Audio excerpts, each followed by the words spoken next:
Well, good morning, everyone. It is time to make the donuts. Welcome to another Mobile Monday. I am so happy to be with you, and I hope that this is something that you can look forward to every Monday, just like I do.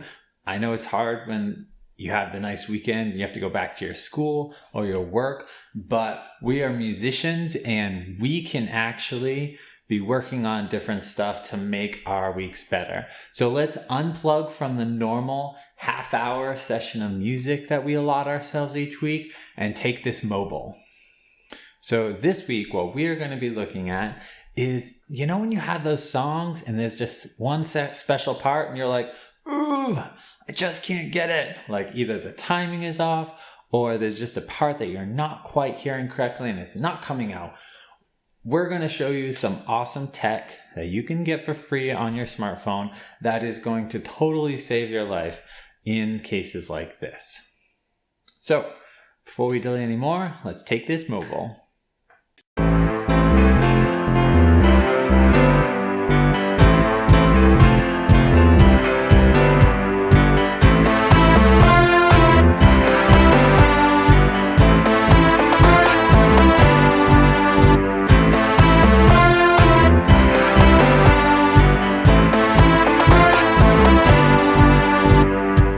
So in this case, it does not matter at all if you're using sheet music, or if you're learning from chords, or if you're just learning by ear.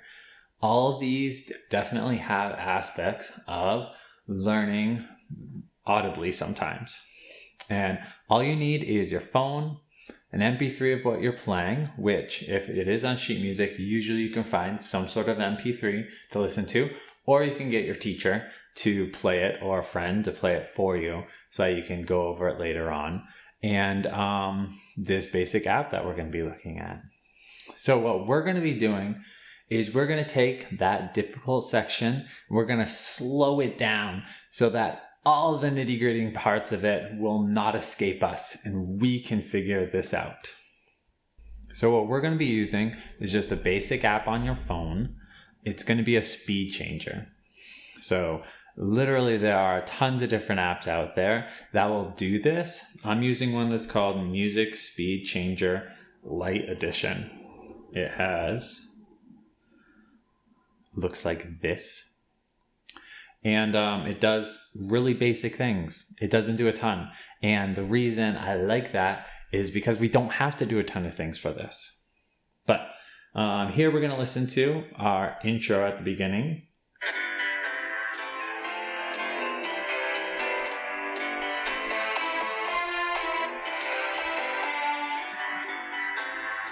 And say we wanted to learn where that little synth part comes in and we're trying to play it, it's just not coming out quite right for us.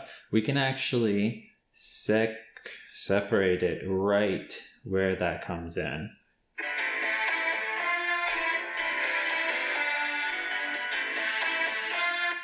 Now, I like to have it a little bit more than that so I can really get into the groove. And also when I do timing things, I will often see it by playing it out with my hands like this. So 1, 2, 3, 4, 1, 2, 3, 4. It helps me visualize where the notes are and helps me play it a lot better. So if I was playing this again, 1, 2. 1, 2, 3, 4, 1, 2, 3, 4. Okay, so say that's too fast for you still. You can just go into the app here, hit tempo, and let's drop this like a lot. This is 21% right here. It's probably gonna sound ridiculously slow, but here we go. 1, 2, 3, 4. 1, 2, 3, 4. So 1, 2, 3, 4. And there I see. Say my problem was I was hitting it on like the one beat, and there I obviously see that it's one and. Bum, bum, bum, bum, bum, bum, bum, bum. So you can even slow that down more. to help you work with that. But no matter how you use this tool, there is just so many different occasions where if you just slow it down a little bit, you finally get it the way you want it. And like I said, you can easily make it bigger or smaller and loop it so that it's just playing a certain section.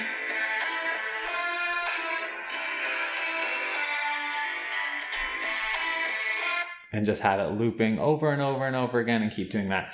Another feature that I love about this, let me move this back this way and put the tempo back to normal, is whether or not you want the tempo. Here we go. Done. Whether or not you want the tempo faster. Something this is really great for practicing on is, say you're a newer guitarist or newer piano player and you want to play a song, like a pop song especially. You have a recording of it, but it's not in the same key that you're playing with. Now, this probably isn't a problem for the final performance because you'll have someone else play or you'll be playing, and obviously you're going to play in the key you're playing in.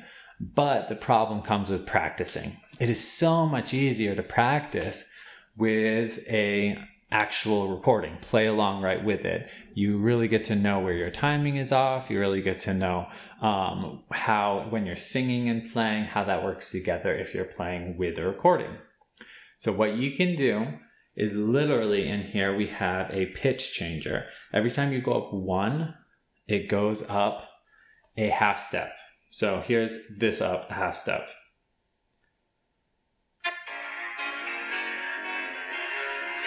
You can go up more.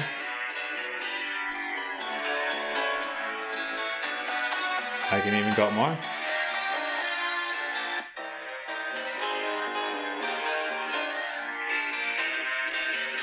Okay, so we do have a slight problem with pitch changes with vocals sometimes. If you go up any more than 3 or 4, so say I'm playing in the key of C, but the recording is in E.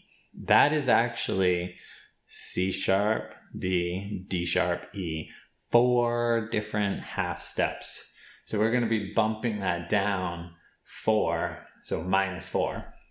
And it is going to sound pretty weird. If you bump it up 4, so say it was like an A or G sharp, something like that, and you bumped it up 4 to C, it's going to kind of sound like a chipmunk. Even if it's the same timing and everything, it's just going to sound a little bit off, but it will still help so much with your recording, not with your recording, but with your practice in that initial stage of figuring out how you actually want this to be. So I will see you next Monday. And if you're interested in these, make sure you catch me next Monday, hit the subscribe button, ring that notification, and let's take this mobile.